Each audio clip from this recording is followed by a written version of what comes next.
Another weight loss Wednesday, and today's episode is going to be all about cardio for weight loss because it is quite a common question. How much cardio you should do? Should you do cardio? Best types of cardio and all that kind of good stuff. So I'll let everybody jump on board and then I'll get stuck into the lesson. So first and foremost, if weight loss is your goal, then you might want to be considering some form of cardio. Now, it's important to note that you don't necessarily have to do cardio for weight loss, right?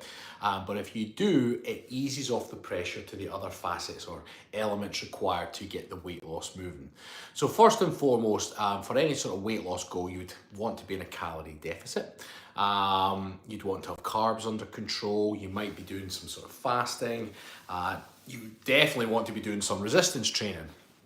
But then when it comes down to it, when it comes to cardio, you do have a couple of options because sometimes people get amazing results without doing any cardio whatsoever, and other times people rely heavily on cardio, and it's like, well, what is the right path to victory? And the answer is the right path for you. Now, I have used multiple different paths to get in shape in the past. My physique has turned out differently along the way, but ultimately fat loss was always the result. Why? Because whether you do cardio or you choose something slightly different via movement, you are still burning calories, and that's ultimately what you're trying to do with your cardio. You're moving, you're using up calories. Body fat is a store. You've stored it for a rainy day. You have to create the demand on the body to tap into those stores. Now, some programs rely heavily on the diet to tap into those stores, and more power to them. But historically, those are the ones that really test the mindset, because you're going to feel long periods of hunger, low energy, all that kind of good stuff, or not bad stuff if you like. But there are ways of getting to a good fat loss goal just utilizing really good diet and resistance training. Now, resistance training, hands down, is it's got to be in there, right? Do not go along with any sort of fat loss plan that does not utilize resistance training. The reason for that is the resistance training builds and also maintains lean muscle tissue. You need lean muscle tissue, not just to get the weight off, but also to keep the weight off. Lean muscle is greedy. It demands a lot of energy just to be on your frame. If you do not have a resistance routine as part of your weight loss plan, in other words, if you're not using those muscles and challenging them enough, your body will sabotage that muscle on its path to losing weight when it's reduced in calories, right? Because it's use them or lose them. If you're not using those muscles, the brain says, whoa, we don't need to be spending all this energy on this expensive muscle stuff if you're not using it. Let's just take all the nutrients out of it and just shut it all down. Effectively, that's what it does. So resistance training has to be in there 100%. And we know that you cannot out-train a bad diet. So diet has to be in there, right? There's lots of different diets that you can follow. But ultimately, you need a diet that's going to, one, create some form of calorie deficit, and two, give you all the nutrients, vitamins, minerals, and fiber to get you the result you're looking for. Once those two things in the bag, resistance training and diet, and let's just assume you're getting decent night's sleep and all that other mindful stuff to keep stress levels down, then you're going to start looking into your fundamental goal, lowering your body fat. Right, you've got body fat, it's a store. You need to create the demand here so the body goes and uses up that store. Now, how you do that is entirely up to you. Historically, I used to hit the cross trainer quite hard to burn off that extra store. And I found it quite useful. It was less impact on the joints than running, although in recent times I've been using running. But it was less impact on the joints. You could zone out, put some tunes on, and off you go.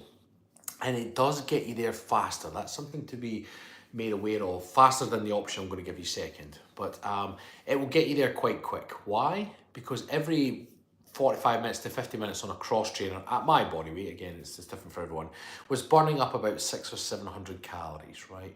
Which means there's 3,500 calories in a pound of fat. So every week, just from visiting the cross trainer 4 or 5 times, give or take, I was burning off an entire pound of fat. And you think, right, that doesn't sound like a lot, but remember that when you lose 2 or 3 pounds of body weight. A lot of that's fluid, it's a bit of nonsense here and there, but ultimately, in terms of actual body fat, wouldn't always be that high. To lose an actual pound of body fat usually equates to a lot more on the scales, which is absolutely fantastic. So cardiovascular via the cross trainer is a good option because, again, you get there quicker. But last year, when I got on one of my tours to get the body fat off again, I couldn't do the cross trainer at the time for various reasons. So I then utilised overall movement. Now, that's the thing, when we're talking about cardio, it's like, well, what are you doing? You're moving, you're burning off the excess calories. So I utilised a lot of steps, shall we say. And the interesting thing about it is it took longer to get there, but it was certainly easier because the demand wasn't there on the body. Like when you did the cross training, I'd come off, I'd be sweating, I would have depleted all my carb stores, and I was very, very hungry. I was ravenous, and it took a lot of mental power to stay on the plan and not venture off into all the good, yummy foods that I was wanting to eat. When I did the approach with just steps, I wasn't creating such a it was taking me longer to get to where I wanted to be, but it wasn't really making me as ravenous. So it allowed me to stay on plan a bit easier. So for me, that's two different routes.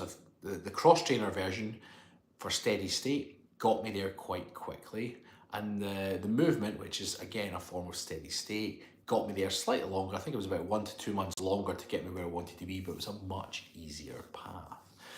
When you start to utilize other forms of cardio, the sort of higher intensity ones, running, right?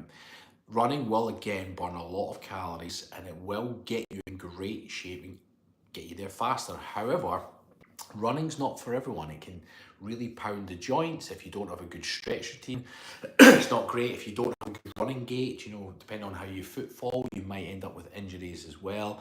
And as I was saying previously, you're ravenous after a run. Now, if fat loss is your goal, you need to be mentally strong if you're going to do a high intensity version to get there, right? So you want to start weighing up what is it you're trying to achieve. If you're trying to achieve fat loss, the best route to victory, you do have low impact options. Like you say, cross trainers are a lower impact option. And then the lower impact option to that would be steps if you can. And then there's a higher intense stuff like running. Then you've got lots of other things in between, but overall, your cardio will be movement. It will be burning calories, burning up the extra calories to tap into those fat stores. And that is fundamental here to your goal overall. The important thing to remember as well is that there are lower impact, like seated things like bikes, rowing machines, that sort of thing. And it is still cardio, but people think of those as clocking up the minutes. They say, oh, I was on the bike for 45 minutes. And that's really good if you've built up to that and that's all you can do. But what I've always found with cardio that's not weight bearing, so if you're on a bike or a rowing machine, your two classics in that, is that you typically have to do 2 to 3 times longer per session. Right, so 45 minutes on the cross trainer will typically be the equivalent of 90 minutes or beyond on a bike, right? Now you will say, no, when I go on the bike, I pedal and go really, really fast. You're like, yeah, you probably have to have quite a bit of resistance on there to really kind of get the same benefit out there in terms of the fat loss. But ultimately, a good rule of thumb is you'd have to go at least twice as long. So it all equates. The easier you make the stimulus, the longer it's going to take you to get there. And you want to be making your plan appropriate to you. Now there are, you might have heard of HIIT workouts for cardio, okay, and sprints. Now they fall into a slightly different category when it comes to weight loss, because your sprints and any sort of HIIT routine, they will deplete energy, which is very, very important for what's coming. But ultimately, they're not there. They tend to be shorter burst sessions, and what they manufacture, what they generate, what they create or cultivate is a fat burning environment in your body, and it also stops fat storage. So these type of works, sprint training, HIIT training, they fall into a very similar category that your resistance training would. Now, one of the benefits of resistance training and sprint training and HIIT training is it depletes your ATP, your main sort of energy source, And then when there's a big enough, when you've depleted them very, very quickly in a short space of time, it creates a ratio between the ATP and its byproduct AMP. And when there's a big enough ratio, something known as AMP kinase comes out. And when AMP kinase comes out, your body becomes catabolic. Now, that's where the magic of sprint training, HIIT training, and your resistance training comes into effect. It's slightly different than steady state. Now, steady state was when I was waffling on about whether you were doing steps or whether you were on the cross trainer or light running, swimming, bike, rowing. That would all be considered steady state when you've elevated the heart rate to about 60-70%, give or take, and maintained it there for a period of time, usually as much as you can, 45 minutes to an hour, and you're in a zone where you're churning up calories and you're burning away, and you're burning off that extra energy, the fat store. When you then go do something like sprints, what that then does is it gets you into that fat burning zone, the zone that your weightlifting would do, if you like. It would get you into a nice zone because it creates that gulf, and when it makes that gulf, that ratio change, then your body stops storing fat and it gets primed and it becomes very, very catabolic. Now, for the reason that would suit some people is that, one, they might not have a lot of time to do steady state, because steady state is time consuming, right? But two, they might not have the joints or the fitness capacity in their heads to last 45 minutes to an hour on their feet or in the pool or on the bike. So the idea of doing these shorter sessions actually benefit them. But your overall goal is to burn fat, and your main primary focus for that would be the diet, the resistance training, and your stress levels. Those ones need to be in place first. Then when you come to look at other things, you say, right, now what am I trying to do? You've got the choice. Do I go for steady state? Now, steady state burns off the fat stores. Fat is a store.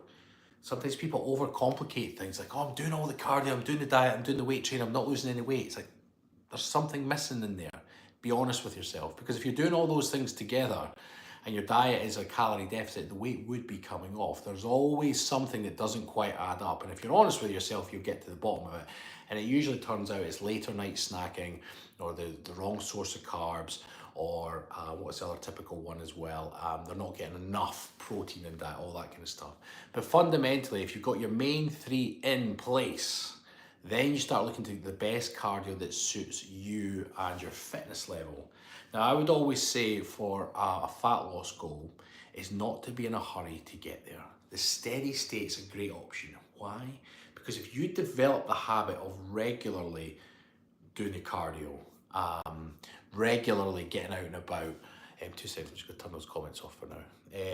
You're regularly getting out and about, regularly spending that time addressing your goals. If you've got that habit in place, it means that when you get to target, when you get there, the habits are in place to keep you there. If you're in a rush to get there, which sometimes happens when it comes to cardio, people watch movies and their lead character busts a gut and sweats their heart out, and they get there really, really quick, but they burn themselves out in the process. And that comes back to my original three, and this is something you have to be mindful for with your cardio. Because if you do too much cardio, you can create stress on the body, and stress is going to hinder your goal. So if that's your diet and that's your training, that's your sleep and stress, if you're doing far too much cardio, you'll create too much stress on the body, and that will stand in the way of your goals. And that's one of the key things. When I was saying before about people being honest with themselves, they say, I'm doing my training, doing my diet. Then you find out they're spending a ridiculous amount of time doing cardio to burn off all that extra energy. You think, you need to rest and recover. Now, when you're doing steady state, or when you're doing sprints, or when you're doing HIIT training, you're placing a physical stress on the body. Now, what's different with a workout and resistance training, typically, is that when you're lifting your weights and working the body, whether it's body, whatever, the muscles will eventually fail to the point when you just won't be able to lift anymore, right? And that creates a natural stop. The problem with cardio is that, people know they can keep going if they're mentally tough enough. People can run ultra marathons. So when it comes to certain low impact things like the cross trainer, there's some people that spend hours on that thing. And yeah, they're burning up calories, but what they're doing then is they're creating a huge physical stress on the body. And you've got to remember, the body has to be able to flush away toxins in order for it to get back to homeostasis. If the toxins build up, you will place a physical stress on your body. Physical stress, then your body will release cortisol, the stress hormone, and that will hinder your results. So it's really, really important when you're addressing these things to get a nice balance. As I said, you've got to get your 3 things in place, and we'll do another video on that another time. You need your diet in place, your training in place. You need to make sure your sleep and overall stress levels are managed. Then when you start looking to things like cardio, you want to do the one that's appropriate to you, but it also wants to be quite structured. The more intense it is, you need to have a set number of days so you're not, overdoing yourself, and you allow your body to rest and recover. Going down the gym 7 nights a week for 3 hours at a time on a cross trainer is just going to run yourself into the ground. So it's important to get some nice balance with your cardio that's appropriate, and you measure it. You measure it against your results. You measure it against what's happening on the scales, what's happening with your clothes, measuring tape, and then you also ask yourself, how do you feel? Because if you're starting to experience burnout in any shape or form, you will find that you won't have the same appetite for training. You'll be on the machine, you'll be sweating, you'll have dizzy spells, there'll be a whole bunch of negative things. When you're doing your weight loss correctly, you should feel good about yourself. You should feel good. I mean, obviously, just after workout, you'll feel tired.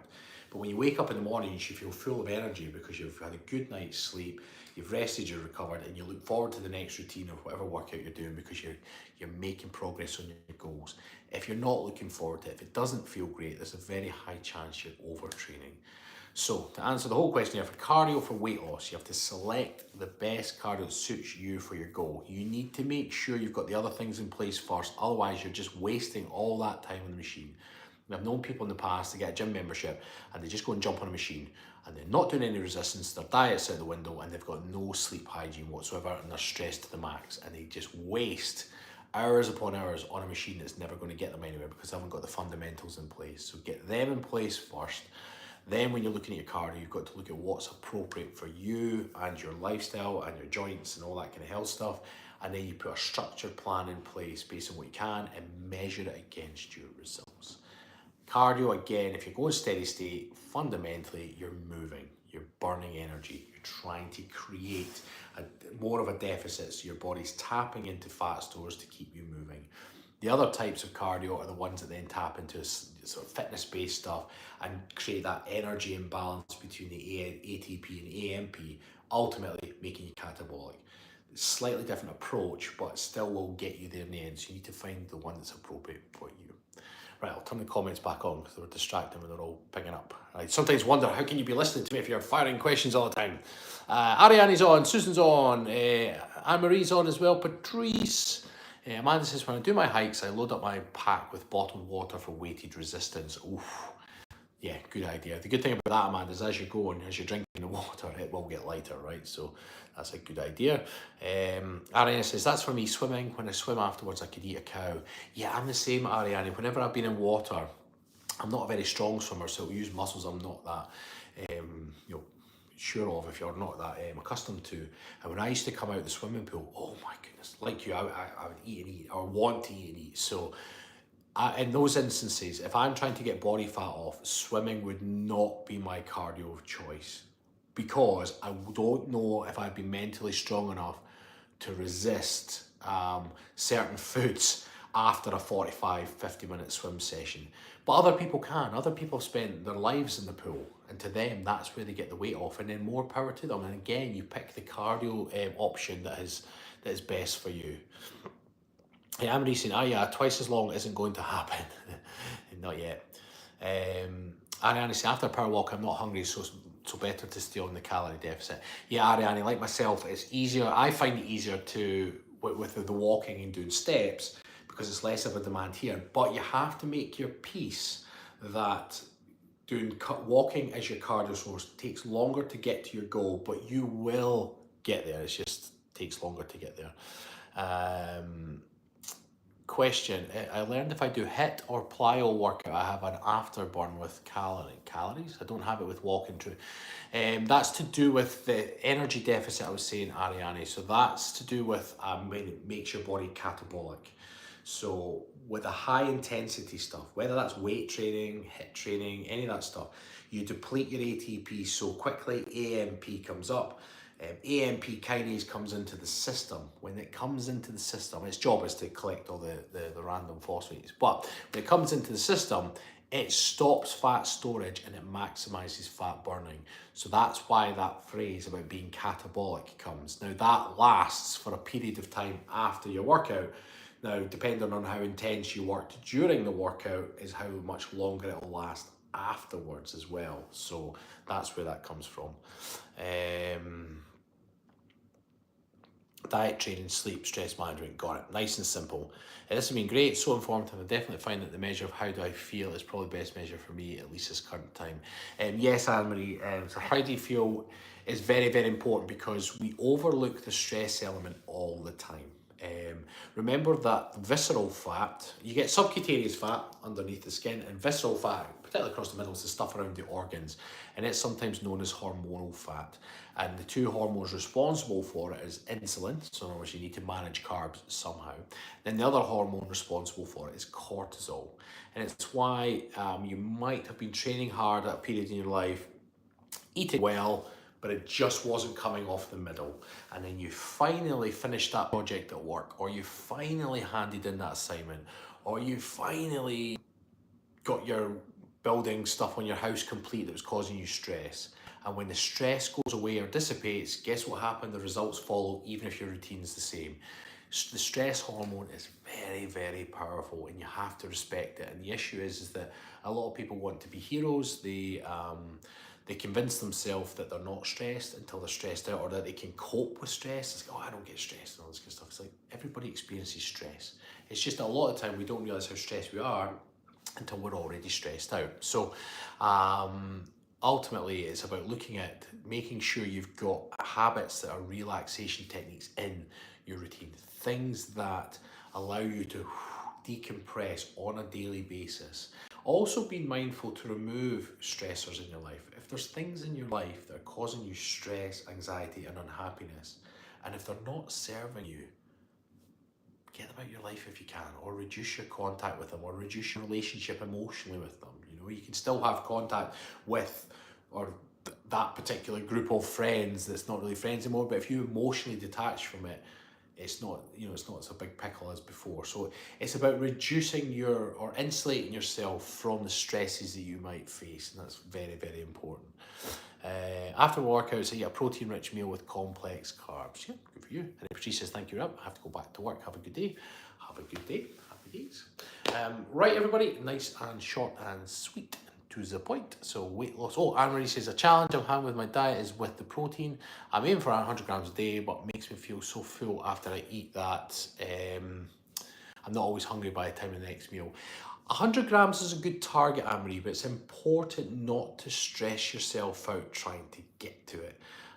Remember that you want to get good nutrition in, and if you feel like you're having to stuff your face, you're going to slowly cultivate a bad experience with food or relationship with food. So what you want to be thinking about is fueling your body. Just remind yourself that while you're trying to get to 100 grams, you're fueling your body. Now, basically, you've got what's known as an amino acid reservoir. So imagine a big body of water, amino acids. Your body is constantly taking from that, using it, build up, break down. Now, you know, when you exercise, there's going to be a greater demand on those amino acids to repair the muscles. Amino acids are used for lots and lots of things in the body, but fundamentally, when you work out, there's going to be a greater demand. But so long as you're constantly adding to that reservoir on a daily basis in decent amounts, you're never going to run too low, okay? And your body, there'll be days when your body doesn't ask for too many amino acids there, and there's other days it'll ask for more. But so long as you're adding a decent amount every day, in other words, if you're consuming as much protein as you feel you can, and let's just say you're getting to 60 grams at the moment, right? 60 grams of protein a day, which is quite a good start. If you're struggling to get beyond that, then just make your peace with it and just say, you know, for the next 3 weeks, I'm going to consistently get 60 grams. Do it for 3 weeks. Then at the end of 3 weeks, then you say, Now I'm going to go for 70 grams, and you just up it gradually, because when you do something for 2 to 3 weeks, it becomes a lot easier to hit that. Then before you know it, you can up it slightly, you can get more into range you're happy with. Sometimes it's just about manipulating other foods and working around things, but you will find a way to build up. But the key thing is not to stress.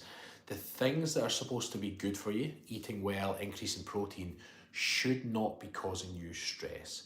If they are, you want to address your relationship with that and ease off the gas a little bit. Because if it's stressing you out trying to get those meals in, I mean, I remember when I was doing junior bodybuilding, I was in such a stress trying to eat every 2 hours and get the protein in it. It just was not a healthy way to live. You know, and it's not until I look back on it now, I think how crazy that was. But at the time, I was in the thick of it, and it wasn't great. So, you know, when you're looking at your diet, just do as much as you can, but then just make a promise to say, right, I'll stick to this every day for 2 to 3 weeks, and then I'll readdress it, and then just build up gradually. Good carbs, good. Some right gain, okay, and perfect. Perfect. Here we are. I can do that, up it gradually, thank you. Definitely don't want to add to my stress. No, no. The things you're doing to positively change your health should be positive, full stop. You should feel good about them. If they're creating stress, guess what happens? There'll come a point where you just say, I've had enough of this.